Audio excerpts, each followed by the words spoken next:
the move, and it's still June. The league is being reshaped by the day. We have the man who keeps track of it all, Shams Charania. You've already reported the Thunder trading Isaiah Joe to the Pistons for 2 future first-round picks. It just keeps coming, Shams. The Pistons, we know they get some three-point shooting. Are they done? Hannah, one of the biggest Pistons priorities right now in free agency is restricted free agent Jalen Duren. The sides clearly have not come to an agreement yet. It looks like it's going into the free agency period come June 30th and July 1. But in the meantime, the Pistons are scouring the market for players out there. Is there someone like Tyler Hero with the Bucks? Could he become available in the next few days? The Bucks obviously made that big trade with the Miami Heat to get Giannis to Miami, but in the meantime, they're also getting a ton of incoming calls on Tyler Hero, and if the price meets it, they'll have to listen. But in Isaiah Joe, the Pistons are getting one of the best three-point shooters over the last 4 years, a floor spacer next to Cade Cunningham. And the Oklahoma City Thunder, obviously, they're in a situation where they save a ton of money as well. And Isaiah Joe goes to Detroit. Yeah, somebody needs to take the pressure off Cade. Obviously, Duren was less than what they were hoping for in the playoffs. Let's go to the Celtics. Active trade talks. You've been reporting it for days for Jaylen Brown. What's the sense of urgency to deal him in the next few days here, Shams? Hannah, the Celtics are actively discussing Jaylen Brown deals around the league, from my understanding, and sources tell me that the Celtics asking price, depending on the team, ranges up to 4 first-round picks at least in a trade for Jaylen Brown.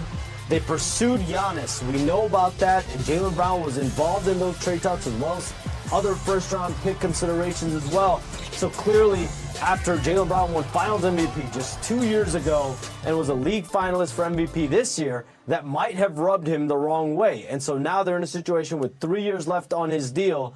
They are now seeing what is out there, what is his value around the league. And I think we'll get more clarity as the days continue. Yeah, and free agency beginning Tuesday, 6 o'clock Eastern. Shams, I know you're standing by, so if anything breaks, we'll get back to you. Thanks, my friend.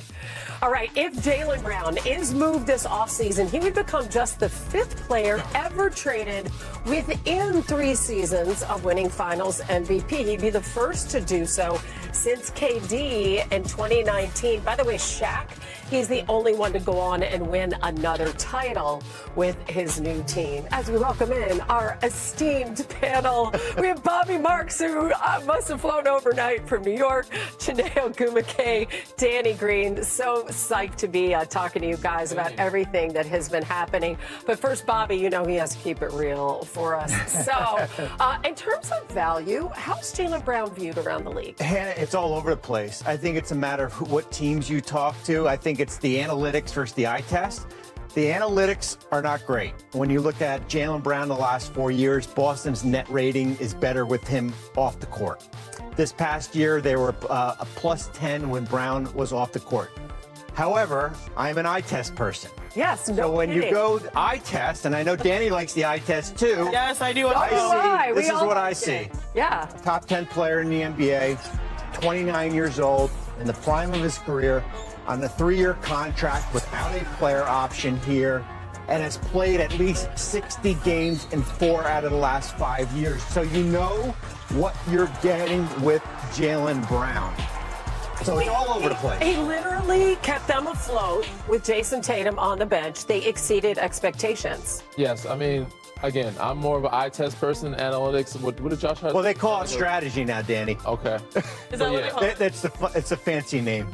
So yeah. Again, I'm not Josh Hart where I say analytics is like, what does he say? A post that you can lean on, but you can't get you home when you're drunk or something like that. So I think analytics are important, but I'm more of an eye test person. Jaylen Brown is a top 10 player in this league. And if you can't get another top 10 player or top 20 players for him, I think you're losing out. And now Giannis is off the table. What are you looking for? Why are we still dangling this guy out here unless you for sure have a certain U-turn or reroute of a person or pieces that make sense? There are teams that we'll discuss later on, but I just don't see it. Unless somebody else is willing to give up another franchise guy for Boston, Why would you break up this duo that has shown that they've been successful over the last 2 or 3 years?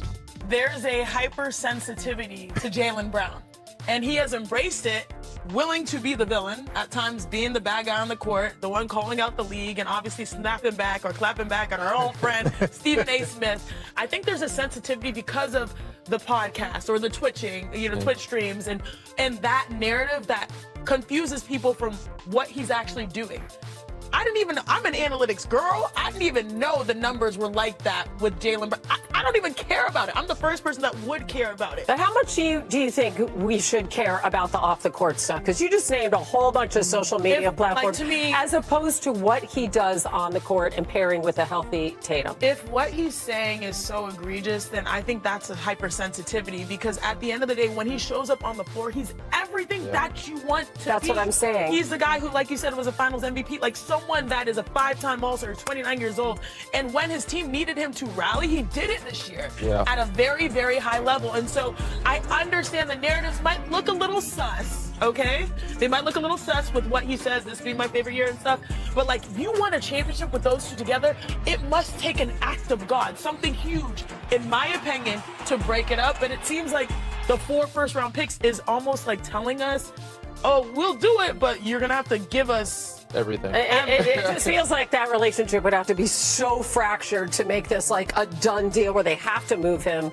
But you told us they're actually calling people. Yeah, right? listen, so this is not them just here? This is not just them taking calls. And apparently they've talked with teams here. I think when you look around the league here, and I'm just going back to my days with the Nets when Mikhail Prokhorov bought us in 2010.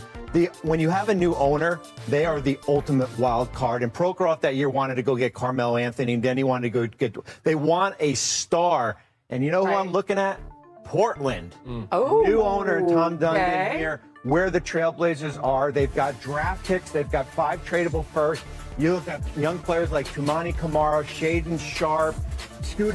If they're looking for that paint presence, is it Donovan Clingan here? They certainly have the salary to go out and make a deal here. And I think Portland's the wild card for the whole summer, not just with Jaylen Brown. So I have a question here. Do we think that, because anybody that watches basketball will say this is a guy that you want to value, someone in the prime of their career. Is it more so we understand what Boston is, a personality fit that is just kind of rubbing the wrong way, which means you're open to taking calls?